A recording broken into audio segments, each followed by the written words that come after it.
Hey guys, what's up? This is Terroroid919, and I am finally doing a Battlefield video. I know I've been promising this for, well, since I started, and just now got, I don't know, a decent game where we stopped them on the first run, and really I haven't recorded any others because, one, it requires me to play in standard def, and two, I had issues with my hard drive, and so I wiped my computer and started over, and things usually record well. In this one, there's a few frame rate problems every once in a while, but that's because my hard drive was nearly full when I recorded this.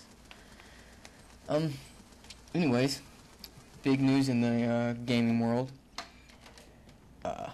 Diablo 3 is going to have a real money auction house, which in my opinion is complete bullshit, and also will, just like in StarCraft 2, not support LAN, which is again bullshit. They claim it is the no LAN thing, and the fact that you have to play online no matter what, single player or not, is to halt piracy. While that may be true, and it may halt piracy, in the end it's just going to hurt their sales, and they're idiots to not see that. I, for one, let's see, I started playing Diablo 2, it was at my cousin's house, and it was over LAN, and I didn't own a copy. I used someone else's CD, and you know what? It was a shit ton of fun. And so then later, whenever I got the chance, I went out and bought the game. I would have never bought the game if I hadn't had a chance to play it like that. If I, to go through the entire story with, friends and such, and play the game. And then I went out and bought it. I was like, this is awesome, and I want more. And so in the end, the whole LAN thing is stupid. Sure, I doubt it'll stop piracy. I'm sure there'll be workarounds for it and such, but it's just ridiculous, and it's just them being stupid. However, the real money auction houses is what I have a big problem with. It's pay to win, frankly. Let's just go out and admit it now. It's ridiculous, and people will say that, oh, well, now it allows, you can say you're a gamer and it can be a legitimate job. And to a degree, sure, that's true, but there are other more legitimate jobs. I mean, with the path that this is taking, and pretty much next they'll just sanction gold farming, and you'll have official Blizzard Activision gold farmers where you can buy gold from in WoW or whatever their next MMO is going to be. And it's being ridiculous. It's the same thing as their premium, custom maps for StarCraft 2, and I'm perfectly fine with the map makers being rewarded for what they do, but I'm not fine with Blizzard kind of taking their cut. In my opinion, it should be free, and it should be illegal to sell your maps. It's content technically on the CD, you've paid for it, If they want to be rewarded for the time, I'm perfectly fine with a donation, but the map should be free no matter what, and I don't care if it's, oh, well, the map makers decide if they want to put it in here or not. It shouldn't be an issue. The map should be free to everyone who paid for the game. It is part of the game. It is there. I'm fine with them, saying, hey, donate to help me out. That's perfectly fine with that. You should be rewarded for what you do, but it shouldn't be forced onto people. So yeah, this whole auction house thing is pretty much them taking the kind of black market selling of items that there was in Diablo 2 and sanctioning it, and making it their own, and they get their own little cut off of it. It shouldn't happen. It's Blizzard coming out and basically, it's not even Blizzard anymore. Let's go ahead and admit it. Activision coming out and saying, hey, this thing over here is happening, and while originally, and for the most part, developers don't like selling, their items for real world currency because it kind of breaks the game. Let's admit it. I can go out with however many dollars, go out and buy a bunch of stuff, and then all of a sudden, voila, I spent 0 hours in the game, and here I am with all this stuff. And it's more than you who legitimately spent time in the game and cared for, the work the developers put into it, and just skipping over that. I don't know. I hope other game publishers and developers don't follow this model. I really do hope that Diablo sales just tank and do absolutely nothing, even though I know it won't. Unfortunately, I can still hope. But yeah, it's just a trend with Activision to just take anything of any worth, and just turn it into shit. Because let's face it, they did it with Guitar Hero. Because they went from making, like, what, one game a year, which for a game like that really doesn't require very much development time and, into features and all that. And so that's understandable for a game like Guitar Hero. But then Activision put their foot down, and all of a sudden, they have to make, 10 a year, or however. It got ridiculous. It got to the point where no one wanted to buy it, and it was just, gone because it was just flooded. And then they did the same thing with Call of Duty, saying, we're going to put out a Call of Duty game a year. It just turns into copy-paste, let me change this line, and then ship. Because they have no real time to work on it, to really think out the features. It's really, we have this idea, alright, let's just throw it in and see how it goes. And, I mean, with Call of Duty 4, that was pretty much Activision's last chance. The Call of Duty series wasn't really doing all that great. And sure, there were some people, mainly who played Call of Duty 2, who were big into it, but for the most part, the Call of Duty series wasn't doing all that great. And so Infinity Ward got to go ahead to do Call of Duty Modern Warfare, Call of Duty 4 Modern Warfare, which was outside of the timeline they had set up, which was, I believe, between World War II and Vietnam. And it sold. And so, but there were a lot of problems, face it, with, stopping power, Juggernaut, and all the other little things that, there were problems with. And then Modern Warfare 2 came out, and I'm skipping World War because World War was pretty much Call of Duty 4, but on Infinity Ward's engine and set in World War 2. Just face it. And so Modern Warfare 2 came out, and you know what the only real major change was they removed, they removed Juggernaut, but kept stopping power, which is fucking stupid to begin with in a balancing way.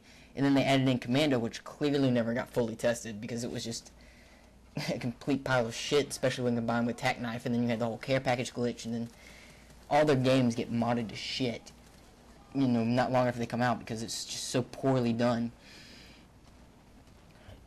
And then you had what? We have Black Ops, which is Treyarch coming out saying, hey, we realized people had such a problem with Modern Warfare 2 and all its problems, or its issues, and so we're gonna, Black Ops is gonna be the stop to that, and I thought they were gonna do it. Mainly with their, they got rid of the whole stopping power and Juggernaut thing, which is good because there shouldn't be any damage modifying attachments in a game, because it means you have to have that. You have to have one or the other, because if you don't, then you lose. And I just realized this is going on way too long, so I guess I'll add in filler after this. But, so then Black Ops came out, and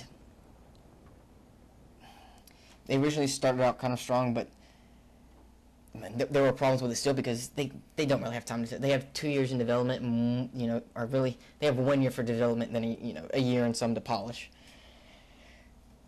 And so there isn't enough testing done in the game, and it's clear with all the crap that happens. With the problem with the 74, which did get patched, I believe, and then you had the FAMAS and the Glil and the shit like that. And throughout this entire time, there's been barely any change to the game engine itself, to the graphics engine.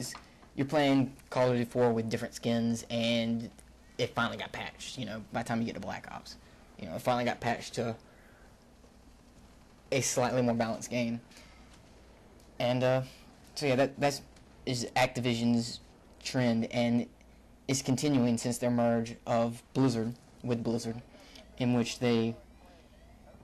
Oh, alright, you look at the shit with Wrath of the Lich King, where they pretty much removed any kind of progression system. It was, You got your progression is you hit 80, you go to heroics, and then you go to the top raid instantly, because you can buy everything with badges.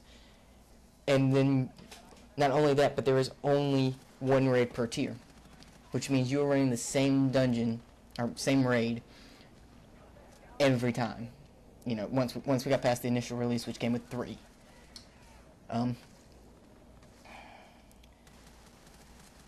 Yeah. And so anyway, we had that throughout all of Wrath, where it was one raid per tier, and you were always at the top tier. There was no raid progression. There was no, you know, you have to build up and you have to, you know, get better and before you can move to the next layer of rating. And then you had, not only that, but another problem that stemmed from that, the whole badge system, was there was pretty much everybody looked 2 ways. They either look like the past rating system with gear, which you got from badges, or the current rating gear, which you got from the one dungeon you could do, which meant you got all your gear pretty quickly, which turned everyone into looking the exact same. And it's stupid. It's an MMO. Everybody should have their own personal look to it, and it shouldn't really, you know, but everyone wants to continually improve themselves in the game. And so by having the multiple layers of tiers, you have everyone looking different, but having, you know, what they can get. And then you moved on to Kata, which was supposed to be this move, and it was supposed to be back towards, you know, multi-raid or tiers. They kept the badge system in still, which is still stupid and ridiculous in my opinion. And then they also, well, and then throughout that they constantly rolled things back and continued to nerf all the heroics because people whined that they were too hard, and they weren't hard. They just required some attention. You had to pay attention to what you're doing, and that is all. And then 4.1 comes out, and it has the least content of any any 0.1 patch. Even 1.1 had more content than 4.1 does. 4.1 was a pretty much tiered daily zone in one dungeon.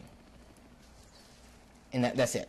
That is it. That is what they spent from launch to whenever the fuck it came out doing. And it's ridiculous. And it just shows Activision's goal, which is to push more content and have more premium, you know, VIP features in a game. And it's ridiculous, and god damn it, I'm running out of time. It's ridiculous, and it should, I don't know, it shouldn't be motivated, I guess. I don't know. There's better wording for that. Just, I don't know. Activision's, moral of the story, Activision ruins games, and really I blame the publisher more than the developer. I feel, you know, like the developers over at Blizzard, and then, I can't remember who worked on Guitar Hero at the moment, and Infinity Ward and Activision would like to spend more time in their game, and would like to improve it, but instead they're being set to these ridiculous deadlines that in the end only hurt the game, and it means it just takes longer for the game to get to an improved state, or in Blizzard's case, in WoW's case, it means it never reaches its full state. And I mean, I've been a hardcore Diablo fan, I didn't say hardcore, I've been a big Diablo fan, you know, since I played it that one time, using my cousin's CD, and we played over LAN for a bit, you know. And, oh god, and I had to be really fucking young. I don't remember whenever I did that. And it's just, I now have no plans on buying Heart of the Swarm with their whole premium map bullshit. And I now have no plans on buying Diablo 3, and I was really looking forward to that game. I mean, so in the end, Activision sucks and basically takes away the any kind of evolution or development in the game, and instead turns it into copy and paste bullshit. And you shouldn't be promoting that kind of actions. So, sorry I didn't talk much about the game. I'll try and get another Battlefield one out here soon where I do talk about it. And I guess that's all. Thanks for listening.